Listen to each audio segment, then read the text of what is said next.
안녕하십니까. 박철호 메밀TV 박철호입니다.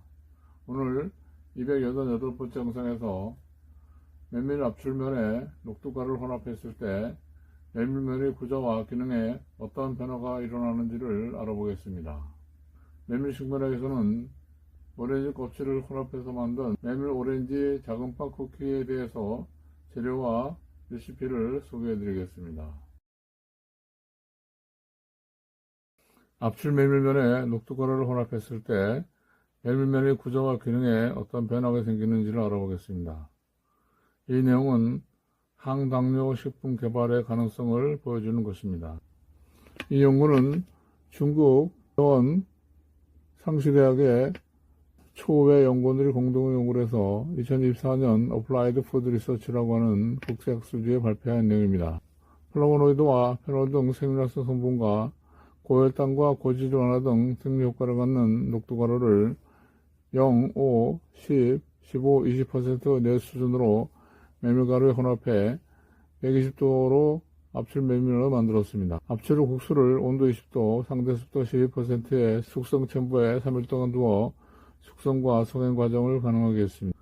조사 항목으로는 원료 곡물인 메밀과 녹두의 총 플라보노이드 함량, 메밀 녹두 혼합 압출 메밀면에 수분, 단백질, 지방 함량, 색도, 조리 성질의 물성, 탁도, 알파 글루코시다제 저해활성, 알파 아밀라제 저해활성, 기내 전분 소화력, 전자 등을 분석하고 압출면 미세 구조와 프리의 변환 적외선 분광법, 즉 FTIR, 메밀 녹두 압출 메밀면의 전분 결정 구조 조사를 위한 엑선 회절, 즉 XRD 등을 측정해서 녹두 함량별로 조사 비교했습니다.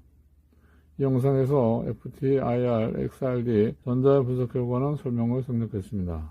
수분 흡수 지수 즉 WAI는 면 품질에 심대한 영향을 미치는 조리 동안의 전분 부풀림의 중요한 지표입니다.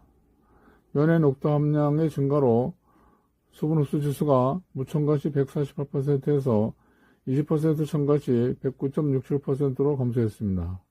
이것은 녹두 포함으로 전분 베이스의 계열 가운데로 수분 침투가 방해되어 압출면 내부 구조가 바뀌는 데 기인합니다. 과도한 수분 흡수는 바람직하지 않은데 녹두 첨가로 수분 흡수가 만족할 정도로 점차 감소했습니다. 조리 손실은 조리 동안의 면의 구조적 온전성을 평가하는 치수입니다. 녹두를 첨가하지 않은 메밀만의 압출면 즉 MBF 제로는 조리 손실이 19.26%이나 녹두 20% 첨가 시 조리 손실이 14.59%로 감소했습니다. 이것은 녹두 첨가에 따른 압출면의 미세 구조 변화로 압출면의 내부 계열 구조의 변화로 인한 결과입니다. 조리 손실과 탁도가 점차 감소함에 따라 면수의 탁도와 먹을 때의 기호성은 더 좋아졌습니다. 녹두 함량의 증가로 압출면의 경도는 4.769N에서 20% 첨가 시 3.653N으로 감소하고 탄력성도 무첨가 시 0.843에서 20% 첨가 시 0.827로 감소하는 경향을 보였습니다. 녹두 함량의 비례에 따라 메밀 녹두 압출면의 단백질은 증가하고 총 전분 함량은 감소했습니다. 지방 함량은 메밀과 녹두의 지방 함량이 낮아 단백질과 전분에 비해 변화가 덜 현저했습니다. 원료인 메밀의 총 플라보노이드 함량은 g당 593.95 유지, 녹두의 총 플라보노이드 함량은 g당 957.91 유지로 녹두가 더 높았습니다. 메밀 녹두 압출면의 총 플라보노이드는 녹두 함량이 0에서 20%로 증가함에 따라 점차 증가했습니다. 녹두 함량의 증가에 비례해서 특히 비텍신과 이소비텍신 함량이 증가했습니다. 메밀 녹두 압출면의 표면 색도는 녹두 함량의 증가로 연갈색 또는 갈색에서 농갈색으로 전환되었습니다. 순수 메밀면과 비교할 때 녹두가루 증가로 명도와 적색은 감소하고 항색은 증가했습니다. 명도의 감소는 단백질 증가에 기인합니다. 항색의 증가는 총 플라보노이드 함량의 증가에 기인합니다. 특히 메밀 녹두 합주면에서 녹두보다 더 높은 함량의 비텍신과 이소비텍신 함량의 증가로 황색빛이 짙어졌습니다.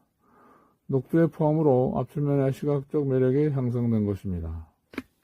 이 그래프는 녹두 함량에 따른 압출 메밀면 총 플라보노이드 추출물의 왼쪽 알파 아밀라제와 오른쪽 알파 글루코시다제 저해활성입니다. RC50 값으로 나타냈는데요. RC50 값이 낮을수록 저해활성은 높습니다. 녹두 무첨가 메밀면에서 가장 낮은 알파글루코시다의 저혈성, 즉 밀리리터당 2.83mg을 나타내는 반면 녹두가 첨가된 메밀 녹두 혼합 합치면은 밀리리터당 0.39에서 2.83mg 사이에 IC50값을 나타내 저혈성이 증가된 것을 알 수 있습니다. 이것은 당뇨약 성분인 아카보즈와 비슷한 수준이었습니다. 알파아밀라제 저혈성도 같은 경향이었습니다. 녹두가 보충된 압출면의 플라보노이드 추출물은 밀리리터당 0.78에서 2.68mg 사이의 저혈성을 나타냈습니다. 이와 같은 결과는 녹두 첨가로 압출면의 플라보노이드 함량이 증가한 데 기인합니다. 녹두 첨가량이 15에서 20% 첨가 시 알파글루코스다제와 알파아밀라제 두 효소에 대한 이상적인 저해제로 평가됩니다. 즉 항당뇨 효과가 있는 것으로 평가되었습니다. 기내 전부 소화력은 보통 생체 소화력을 시뮬레이트하고 혈당 지수를 추정하는 데 이용됩니다. 압출면에서 전부 소화력에 대한 녹두 영향을 전부 소화곡선, 급속히 소화되는 전분 농도 RDS, 만만히 소화되는 전분 SDS, 저항전분가 RS, 그리고 추정 혈당지수 EGI로 조사했습니다. 전부 소화력은 처음 20분간 빠르게 증가하다가 그 후 녹두 함량 증가로 점차 감소했습니다. RDS와 SDS 모두 녹두 첨가 시 감소해 녹두 첨가가 전부 소화력을 감소함을 나타냅니다. 20% 녹두 첨가 시 RDS는 무첨가 시 29.64%에서 18.16%로 SDS는 무첨가 시 31.04%에서 20% 첨가 시 26.18%로 감소했습니다. 반면 RS는 녹두 무첨가 시 39.32%에서 20% 녹두 첨가 시 55.45%로 증가했습니다. 이것은 녹두 첨가로 전분이 소화 효소에 의해 가수분해되는 것을 막아주는 더 나은 물리적 장복을 형성해 RDS가 RS로 더 잘 전환될 수 있기 때문입니다. 메밀 녹두 압출면에서 제제된 가수분해 정도, 가수분해 지수 및 추정 혈당 지수가 모두 유의하게 낮아졌습니다. 녹두 무첨가에 비해서 세제 가수분해 정도는 54.27%에서 36.8%로 가수분해 지수는 82.8%에서 54.56%로 그리고 추정 혈당 지수는 85.17에서 69.66으로 낮아졌습니다. 이는 녹두가 전분 소화력을 감소시키는 결과와 같습니다. 이것은 메밀면에 녹두를 첨가해 저혈당 주식품 개발 가능성을 시사하는 것입니다. 이 사진은 녹두의 압출 메밀의 미세 구조에 대한 영향을 나타낸 것입니다. 적정 조리 후 녹두 함량을 달리한 동결곤자 메밀 녹두 혼합 압출면의 스캐닝 전자미의 이미지는 횡단면에서 벌집 구조를 나타냅니다. 녹두 함량의 증가로 압출면 내 공국이 점차 작아지고 수는 많아집니다. 이것은 녹두를 첨가한 메밀면의 계열망 구조가 더 균일해지고 더 완전한 망을 형성하는 것을 의미합니다. 이러한 향상된 계열 구조는 안정성과 정렬성을 증진합니다.